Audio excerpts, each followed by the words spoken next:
उनकी मैं काफ़ी दिखवाने की मांग करूँगा। सबसे कार्ड में 36 नंबर आए, जबकि मैंने 100 नंबर को पूरा किया। 60 नंबर का जो क्वेश्चन था उसमें था कोई दो पक्षी बनाइए, पशु पक्षी में से 2 पक्षी बनाइए और एक साड़ी की फाल। तो मैंने साड़ी की फाल बनाई और मैंने फिर एक मछली बनाई जो पशु में ना पक्षी में, एक बतख भी बनाई।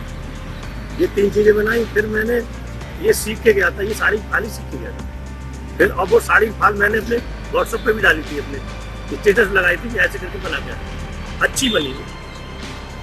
और एक उसमें था कि कप प्लेट सीख के गया, लेकिन कप प्लेट की जगह प्लेट और केले आ गए।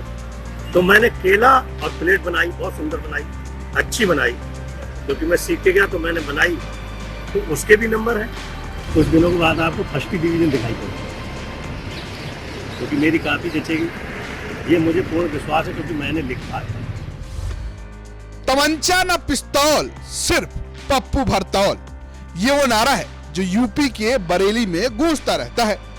क्योंकि यहाँ कभी बीजेपी से विधायक रहे राजेश मिश्रा उर्फ पप्पू भरतौल जब चलते हैं तो उनके लोग यही नारा लगाते हैं कि न तमंचा न पिस्तौल, सिर्फ पप्पू भरतौल। कभी अपनी बेटी की वजह से देश में चर्चा बटोरने वाले पप्पू भरतौल ने इंटरमीडिएट की परीक्षा पास कर ली है। नेताजी परीक्षा पास कर गए लेकिन दुखी हैं, कह रहे हैं कि नंबर कम मिले हैं, सचिव से दोबारा कॉपी जांच कराने की मांग करेंगे।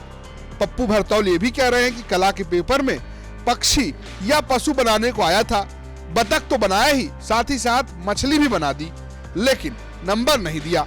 दावा तो ये भी किया कि इतना शानदार बनाया कि उसका व्हाट्सएप स्टेटस भी लगाया। लेकिन बड़ा सवाल यह है कि नेताजी परीक्षा हाल में मोबाइल भी ले गए थे क्या? अब जो भी हो, पप्पू भरतौल ने कसम खाई है, अब तो वकील बनकर मानेंगे। यूपी तक में आपका स्वागत है। मैं कृष्ण गोपाल राज, मेरे साथ हैं बरेली की बिथरी विधानसभा के पूर्व विधायक बीजेपी से राजेश मिश्रा उर्फ पप्पू भरतौल। पप्पू भरतौल जी ने एक खास उम्र में, 55 की उम्र, जब कहा जाता है आराम करने का समय है, तो नया बीड़ा उठाया और उन्होंने इंटर की परीक्षा दी। आज उनका रिजल्ट आया, उन्हीं से जानते हैं कैसा रिजल्ट रहा। कैसा रिजल्ट रहा विधायक जी आपका? रिजल्ट अच्छा, बढ़िया रहा। कितने नंबर आए? कैसे नंबर 3 विषय में थोड़े कम आए, उनकी मैं काफ़ी दिखवाने की मांग करूँगा। तो मेरे कार्ड में 36 नंबर आए, जबकि मैंने 100 नंबर को पूरा किया। सिविक्स में भी कम आए, बाकी 2 में ठीक आए। हिंदी में थोड़ा कम दिया, और ये मैं कहता था घर भी, मैंने कहा कि हिंदी में मैं 60-65 नंबर कर पाया, क्योंकि आज 60 का पेपर था, हाथ थक गए थे लिखते लिखते।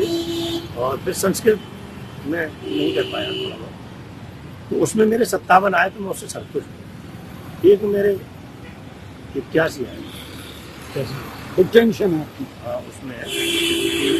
बाकी 3 नंबर की कल सचिव साहब पास जाकर के और उसकी पुनः जांचने की क्योंकि कार्रवाई है, कागजी कार्रवाई, तो जांचेंगे तो उसमें नंबर क्या था। क्योंकि जो चित्रलेखा आर्ट है उसमें एक में आया था 60 नंबर का जो क्वेश्चन था, उसमें था कोई 2 पक्षी बनाइए, पशु पक्षी में से 2 पक्षी बनाइए और एक साड़ी की फाल। तो मैंने साड़ी की फाल बनाई और मैंने फिर एक मछली बनाई जो पशु में ना पक्षी में, एक बतख भी बनाई। ये 3 चीज़ें बनाई। फिर मैंने ये सीख के गया था, ये साड़ी की फाल ही सीख के गया था।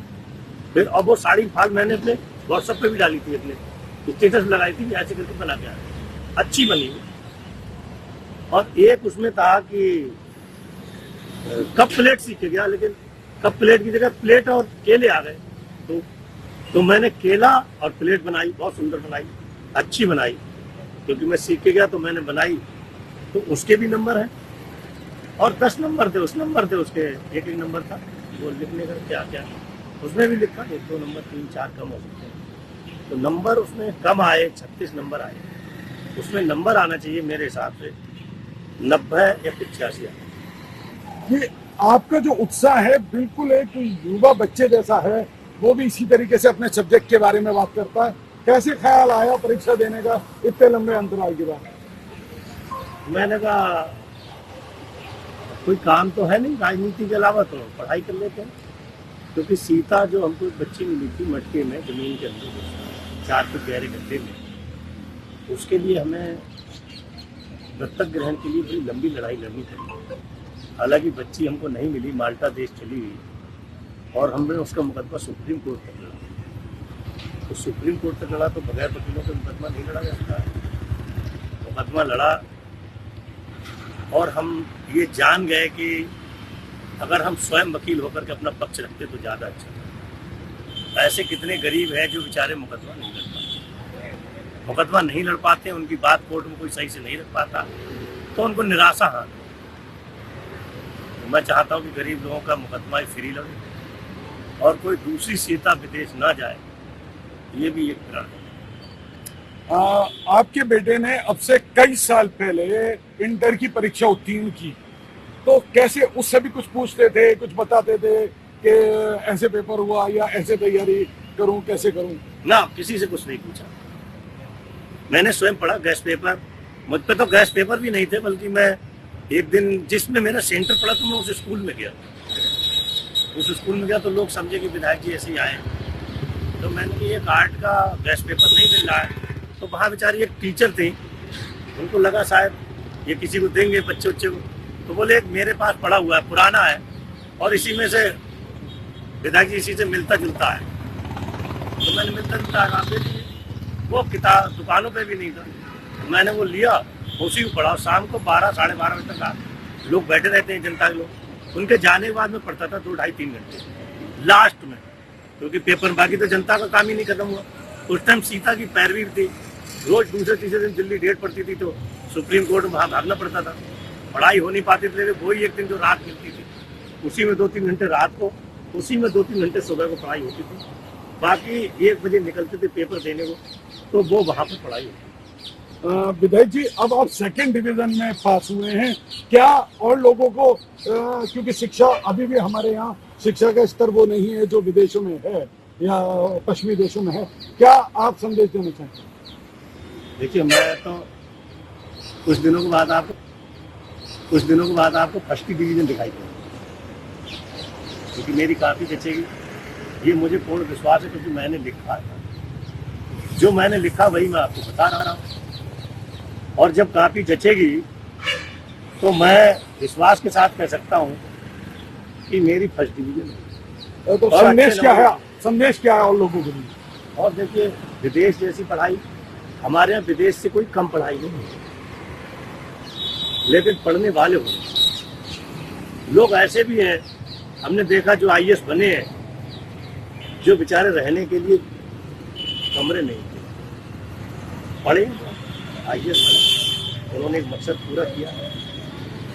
तो मैं भी एक मकसद पूरा करूंगा, और मैं तो एक ही बात कहना चाहता हूँ कि मैं गरीब लोगों को देखूँ।